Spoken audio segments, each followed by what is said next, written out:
हर रोज इसकी चर्चा हो रही है। बोले भी है कि 2024 के बाद तेजस्वी हाल। देखिए, ये आप दो सवाल कर रहे हैं। पहला तो आपने कहा कि प्रधानमंत्री बनने की चर्चा, मुझे तो ये चर्चा कहीं नहीं सुनाई थी। जिस दिन से नीतीश जी महागठबंधन में आए हैं उस दिन से ही मैं पत्रकारों को लगातार कह रहा हूं कि मैं इसको राज्य स्पेसिफिक घटना मानता हूं। नीतीश जी की क्रेडिबिलिटी आज के तारीख में ऐसी नहीं है कि उनके बारे में बिहार प्रधानमंत्री बनना तो छोड़ दीजिए, बिहार का मुख्यमंत्री बने रहने का के लिए उन पर संकट है। कहीं कोई चर्चा नहीं है, कहीं कोई प्रयास नहीं है। ये चर्चा कौन सुन रहा है मैं तो नहीं जानता हूं। जहां तक दूसरी बात है वो ज्यादा महत्वपूर्ण है। उन्होंने कहा कि 25 का चुनाव तेजस्वी जी के नेतृत्व में लड़ा जाएगा।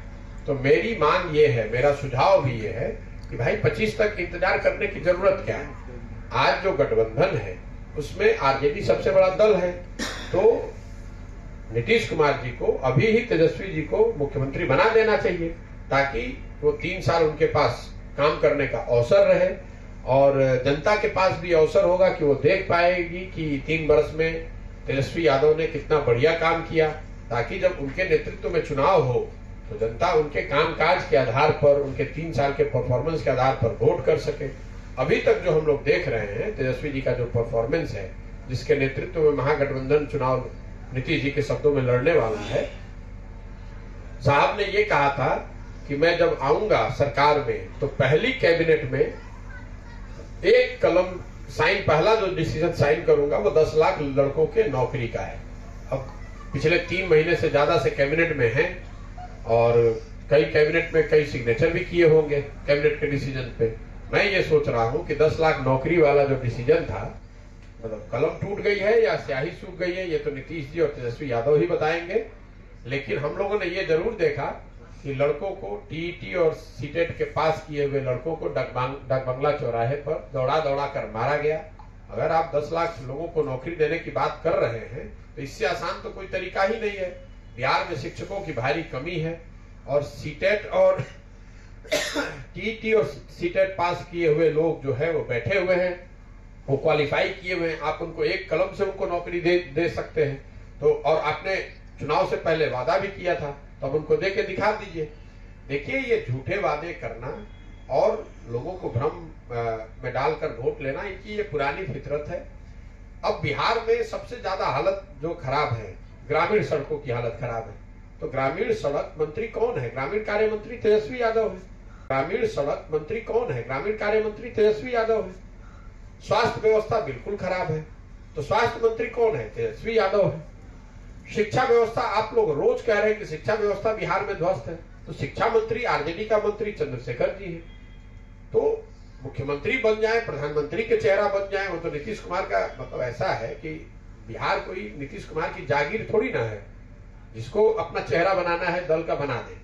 लेकिन बिहार की जनता तो ये भी देखेगी ना कि आप नेता होने के नाते, सामाजिक कार्यकर्ता होने के नाते, राजनेता होने के नाते, मंत्री होने के नाते आपने काम क्या किया। लेकिन मोटे तौर पर मैं यही उस पर टिप्पणी करूंगा कि नीतीश जी को 2025 तक का इंतजार नहीं करना चाहिए। तेजस्वी को अभी मुख्यमंत्री बना देना चाहिए ताकि लोग ये देख पाए कि तेजस्वी यादव में कितनी काबिलियत है और कितना बढ़िया वो बिहार को चलाते हैं, कैसे बिहार की व्यवस्था को सुधारते हैं। और उसके आधार पर 25 में उस पर मत पड़ेगा तो शायद नीतीश कुमार के लिए और महागठबंधन के लिए भी बेहतर होगा। एक बात तो तय है, वो नीतीश जी ने अपने बयान में भी स्वीकार कर लिया कि नीतीश कुमार के चेहरे पर और तीर छाप के बटन पर, उस पर तो कोई चुनाव जीतने वाला नहीं, वो तो दल बचेगा ही नहीं। इसलिए नहीं बचेगा कि नीतीश कुमार ने स्वयं ही मान लिया कि भाई हमारे चेहरे पे तो अब एक वोट मिलने वाला है नहीं। तो जिस चेहरे पर वो चुनाव लड़ना चाहते हैं उस चेहरे को और आगे उनको देना चाहिए, उनको जिम्मेवारी देनी चाहिए ताकि वो जिम्मेवारी पे जनता उनको देख पाए कि तेजस्वी यादव में कितनी प्रतिभा है, कितनी क्षमता है, कितना बढ़िया वो सरकार को चला पाते हैं। सर, आपकी यात्रा जो है ये पॉलिटिकल है क्या? आने समय पॉलिटिकल रूप लेगा? भाई यात्रा जो है वो बिल्कुल सामाजिक है, जिसका उद्देश्य राजनीतिक हो सकता है। बिहार में एक नई राजनीतिक व्यवस्था बनाने के उद्देश्य से ये यात्रा की जा रही है। हम लोगों का मानना है कि बिहार की जो स्थिति है, अगर इसको सुधारना है तो कोई एक व्यक्ति या दल अकेला इसको नहीं सुधार सकता है। बिहार अगर सुधरना है तो वार्ड सदस्यों से लेकर ऊपर मुख्यमंत्री तक हर जगह पर सही लोगों के चुनकर लाए जाने की जरूरत है। और इसका मतलब है कि करीब करीब 1.5 लाख लोग जो जनप्रतिनिधि अलग अलग स्तरों पर चुनकर आते हैं, वो सब जगह पर ऐसे लोगों को चिन्हित किया जाए जो कि समाज के सही लोग हैं, और उनको उस जगह पर लाकर जिताकर जनता की मदद से लाया जाए ताकि बिहार की व्यवस्था को सुधारा जा सके। ये पूरा जो जन स्वराज अभियान है, उसका एक उद्देश्य ये है कि समाज से ऐसे लाखों लोगों को चुनकर निकाला जाए जो समाज के सही व्यक्ति हैं, उनको वो विकल्प, वो प्लेटफॉर्म दिया जाए जिसके जरिए वो चुनाव लड़कर अपनी क्षमता के अनुसार इस पूरी राजनीतिक व्यवस्था के हिस्सा बन सके और बिहार को सुधारने की दिशा में अपना योगदान दे सके। बिहार तब सुधरेगा जब हजारों लड़की हो रही है वो खरीदते हैं और केंद्र सरकार से उसका रिइंबर्समेंट लेते हैं। बिहार सरकार में चूंकि ये खरीद हो ही नहीं रही है, तो हम लोग केंद्र से स्वाभाविक है कि कोई उस मद में पैसा ले नहीं पा रहे हैं, और बिहार के किसानों का, बिहार के लोगों का इतना बड़ा नुकसान हर साल हो रहा है। तीसरी जो बात हम लोगों ने देखी, शिक्षा ध्वस्त है, किसान की हालत यह है, और रोजी रोजगार पलायन की बात। चौथी जो बात हम लोगों ने देखी कि आखिर यहाँ पर छोटे उद्योग धंधे, रोजगार लोग क्यों नहीं कर पा रहे हैं।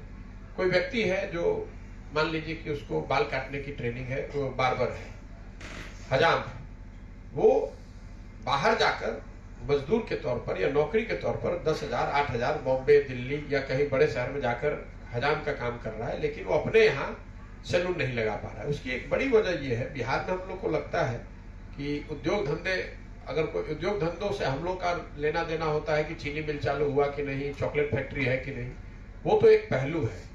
लेकिन जो चीज हम लोग देख रहे हैं, बिहार में स्ट्रक्चर्ड इंस्टीट्यूशनलाइज्ड क्रेडिट का न होना, मतलब बैंकों के माध्यम से जो ऋण मिलना चाहिए लोगों को वो न मिलना, बिहार में उद्योग धंधों के न पनपने के पीछे सबसे बड़ा कारण है।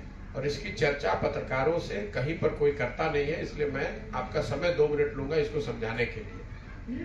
बिहार में कोई इसकी चर्चा नहीं करता है।